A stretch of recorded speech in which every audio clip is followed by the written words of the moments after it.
नाशिकमधील भोंदूबाबा अशोक खरातचं प्रकरण सध्या देशासह राज्यभरात चांगलंच गाजतंय। नाशिकमधील विकृत भोंदूबाबा अशोक खरात प्रकरणावरून सध्या राजकीय वर्तुळात अनेकांचे धाबे दणाणले आहेत। अशोक खरात हा राज्यातील अनेक बड्या राजकीय नेत्यांचा आध्यात्मिक मार्गदर्शक होता। राज्य महिला आयोगाच्या अध्यक्ष रुपाली चाकणकर यांना अशोक खरात याच्याशी जवळचे संबंध असल्यामुळे राजीनामा द्यावा लागला होता। त्यानंतर आता रुपाली चाकणकर यांना आणखी एक झटका बसण्याची शक्यता आहे।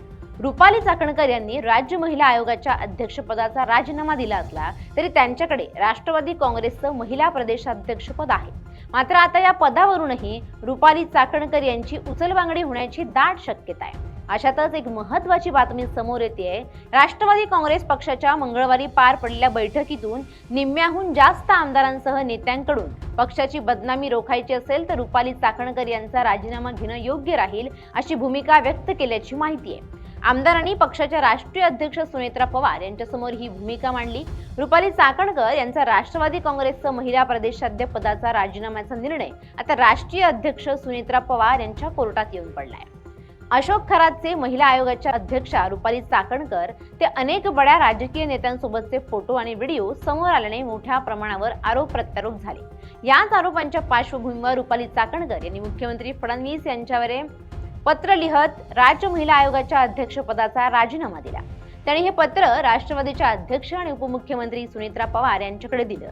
या प्रकरणामुळे केवळ नाशिकच नव्हे तर संपूर्ण महाराष्ट्राच्या राजकीय वर्तुळात खळबळ उडाली। त्याआधी रुपाली चाकणकर यांनी मुख्यमंत्री देवेंद्र फडणवीस आणि राज्याचे पोलीस महासंचालक सदानंद दाते यांची भेट घेऊन त्यांनी या प्रकरणाची सखोल चौकशी करण्याची मागणी केली होती। रुपाली चाकणकर यांनी मुख्यमंत्र्यांना दिलेल्या पत्रात म्हटलंय की मी रुपाली निलेश चाकणकर विनंतीपूर्वक कळवू इच्छिते की 15 ऑक्टोबर 2024 रोजी माझी महाराष्ट्र राज्य महिला आयोगाच्या अध्यक्ष म्हणून नियुक्ती झाली होती।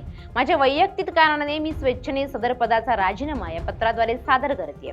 आजवर माझ्यावर विश्वास दाखवून आपण मला सर्वतोपरी सहकार्य केलं त्याबद्दल मी आपली आणि सर्व सहकाऱ्यांची शतशः ऋणी आहे। भविष्यातही मला आपलं असंच सहकार्य राहील असं मला विश्वास आहे। तरी आपण माझा राज्य महिला आयोगाच्या अध्यक्षपदाचा राजीनामा स्वीकार करावा अशी नम्र विनंती करते असं रुपाली चाकणकर यांनी पत्रात म्हटले। अशोक खरातचे दररोज आता नवनवे कारनामे समोर येत आहेत। त्यामुळे महाराष्ट्र हादरून गेलाय, महाराष्ट्राचं मन सुन्न झालंय।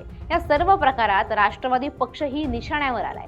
चाकणकरांच्या फोटोजमुळे व्हिडिओजमुळे पक्षाची बदनामी होत असल्याची भावना इतर कार्यकर्त्यांमध्ये निर्माण झाली आहे। त्यामुळे सुनेत्रा पवार आता रुपाली चाकणकरांचा राजीनामा घेणार का हा प्रश्न निर्माण झालाय।